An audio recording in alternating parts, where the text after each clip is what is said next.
Right now, he's working check to check, man. Like, he's not going to get a big signing bonus. There's not going to be a big guarantee. Top 5 pick, you're talking about $30 to $40 million.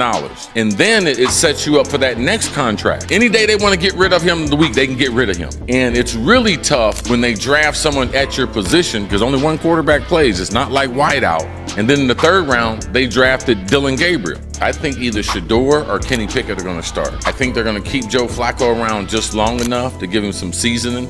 Yeah. But I think it's hard to get to your second contract when you're working check to check. Cris Carter thought he dropped a hot take until reality slapped back harder than a Deion Sanders post-game speech. 1 minute, he's roasting Shedeur Sanders. Next, he's dodging receipts like it's the NFL Combine. Buckle up, because the instant regret is real, the drama is sizzling, and oh boy, this did not age well. If you love epic backfires, QB chaos, and watching the haters eat crow, you're in the right place. Let's dive into this beautiful mess.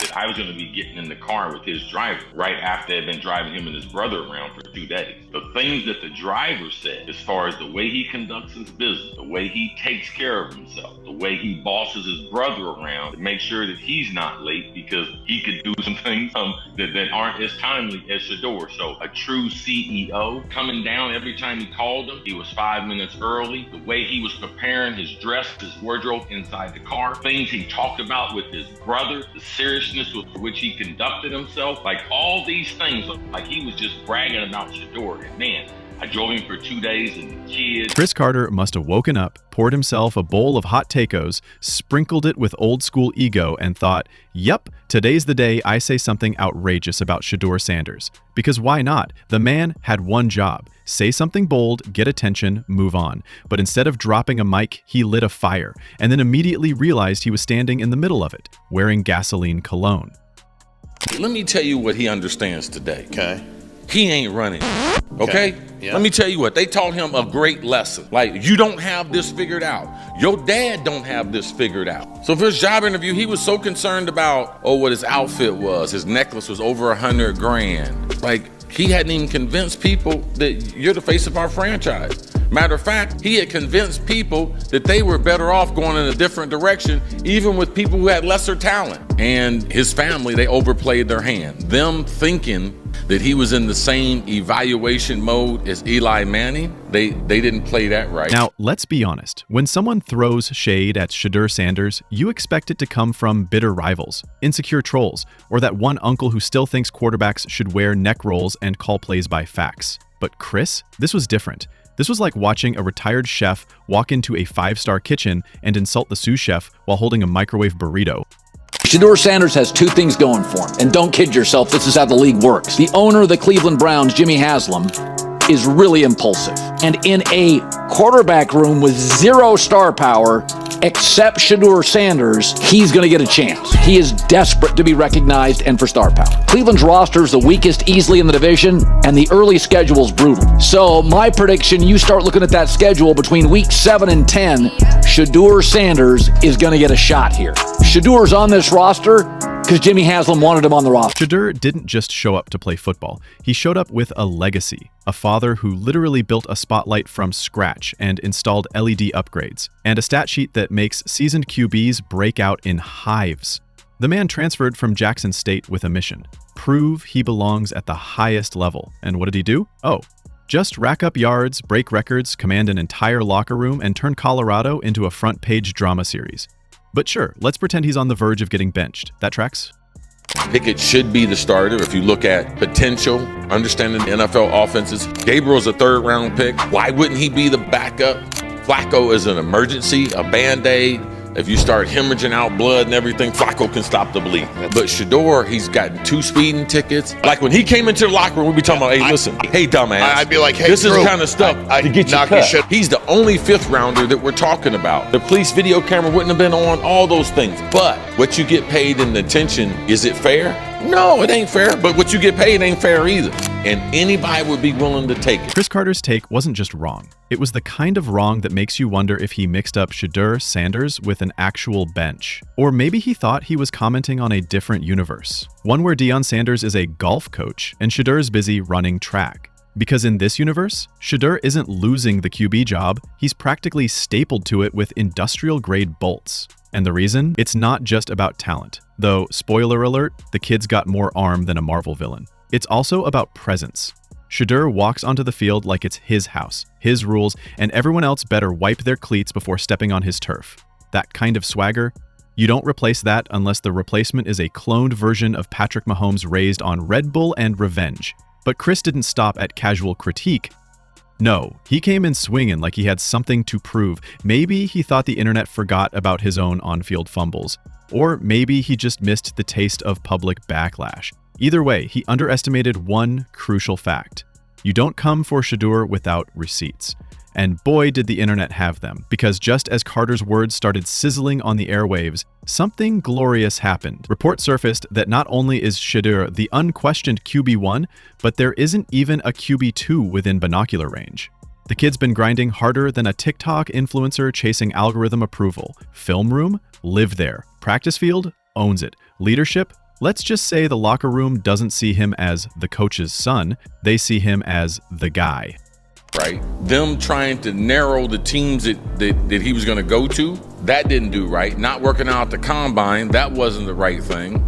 His interview process, obviously he could have done a lot better in that. A lot of people left that meeting, felt he was very, very entitled. Meanwhile, Cris was out here acting like Shedeur tripped over his own cleats and confused the playbook for a lunch menu. The man got roasted harder than Thanksgiving turkey. Memes flew in faster than Colorado's offensive tempo. People dug through old tweets like archaeologists searching for his last coherent take. Spoiler alert, it's been a while. And just when you thought it couldn't get more awkward, bam, another twist. Shedeur Sanders steps up, not with a quote, not with a rant, but with that perfectly calm, icy confidence that says, I heard you, I'm just not acknowledging your nonsense. And in that silence, Cris Carter's hot take evaporated like water on a Texas sidewalk in July. You could almost hear the regret, not loud, not public, but that deep, quiet kind of regret that happens when your group chat clowns you and even your barber brings it up mid-fade. Because this wasn't just about one take. This was a symptom of a deeper disease in sports commentary. The addiction to he might get benched content. It's lazy, it's clickbaity, and in this case, it aged faster than a banana in a sauna. Let's break this down. Shedeur Sanders isn't just QB1 because of nepotism. If that were the case, there'd be dozens of NFL legends dragging their kids onto depth charts across America. It's not one thing. Last year when Deion interviewed for the Dallas Cowboys job, that did not help Shedeur. Now it helped Deion get a new contract in Colorado, but long term it didn't help Shedeur because the Giants, their coach in their last year, general manager in their last year. If they struggled, the Giants potentially, an option would be look at Deion as the head coach. So why would I draft a kid? Like they missed out on that. Like they obviously they didn't think this all the way through. And I think there were a number of teams that had that in the back of their mind, and they don't believe his talent is generational. But here's the difference. Shedeur earned it through film study, performance under pressure, and the rare ability to make teammates believe in more than the scoreboard. He's not just a quarterback. He's a movement. And this movement doesn't get paused because Cris Carter felt spicy. Now for the comedy portion of our program, fans. Oh, the fans. Once the Carter take went viral, Twitter became a bonfire of sarcasm and clapbacks. But the best part, while all this drama was unfolding, guess what Shedeur was doing? Running drills, watching films, posting motivational clips on Instagram with captions so confident they made Wall Street CEOs reconsider their life choices. The man wasn't fazed, because when you've been doubted your whole career, what's one more opinion tossed into the void? Meanwhile, Carter, let's just say there hasn't been a follow-up take. Not even a, hey, let's wait and see. The silence has been deafening. Which makes sense. When you take a swing and miss so hard the bat flies into another state, sometimes it's best to just sit down and eat humble pie with extra toppings. You're a fifth-round draft choice, right? And it's some of the decisions you have made, and it lends credence to the criticism that he received in the pre-draft process, right? Didn't show up, prepared in meetings, didn't catch intentional mistakes, right? All these different little things that came out during that pre-draft process. And this is one of those situations, I was a 10th rounder. You're keeping your nose clean, you're making sure you do everything the right way because being a late round draft choice, He's a late round draft choice, a 5th rounder. Nothing is guaranteed. Now, let's not pretend Cris Carter is some rookie in the hot take game. The man knows TV. He knows football. He knows what gets views. But here's the thing. When you cross into reckless territory, especially about a kid carrying not just his own name, but his father's legacy, people are going to call you out loudly and hilariously. Because this isn't 2003. The analysts who don't see him as legit because he didn't follow the traditional Power 5 factory to NFL pipeline, they ignore the work ethic, the poise, the intelligence. They just see the name and assume privilege, as if having Deion as a dad means the grind disappears.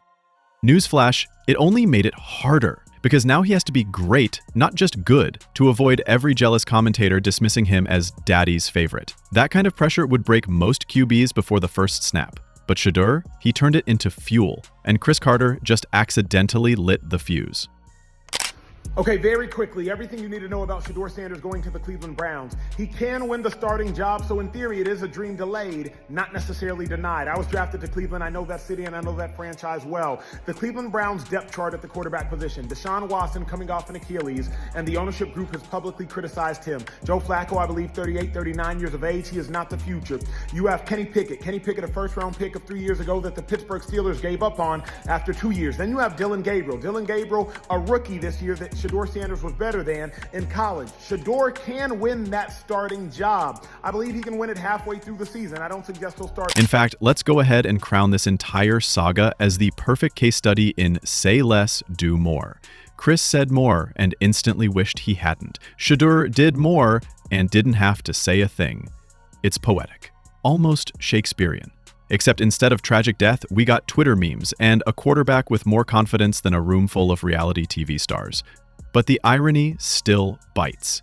Cris Carter, a man who made a career catching footballs, just got caught slipping by one of the very players he underestimated. That's what we call poetic justice, served hot with a side of humility and a drizzle of you might want to sit this one out. And let's be clear, this is just preseason drama. Imagine what's coming once Shedeur starts torching defenses in September. Imagine the awkward tap dances as critics try to pivot from he's done to I always believed in him. Spoilers, screenshots exist, the internet never forgets.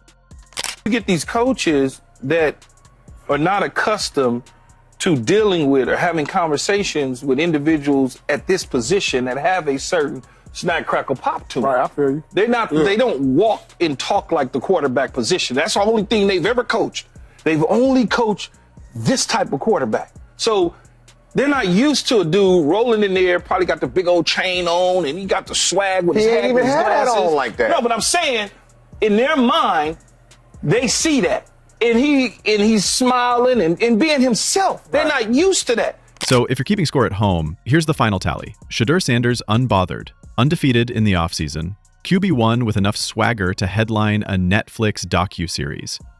Cris Carter holding a mic and a handful of regrets, possibly Googling how to walk back a viral sports take. The fans, fully fed, meme-savvy, and ready for the next episode of Who Doubted Shedeur this week. And the beauty of it all?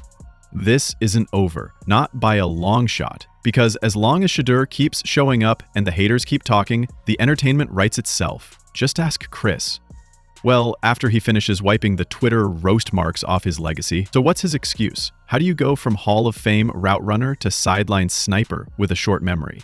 This wasn't just any take. This was Cris Carter versus genetics, legacy, and a mountain of grind tape. You'd think someone who battled through criticism in his own career would offer a little more grace to a kid navigating the Power 5 spotlight with his dad as the coach, the cameras on 24/7, and every hater with a podcast praying for him to fail. But no, Cris lit the match. If Zach Jackson and him and everybody else that we talked to have said that Shedeur looks good, he looks really good. He looks better. And we got Zach that say Dillon Gabriel ain't even an NFL quarterback.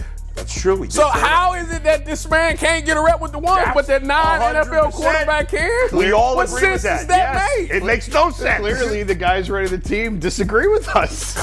Man, it doesn't make any and they're sense. The ones what are y'all trying to? What is the goal of this year? And Shedeur?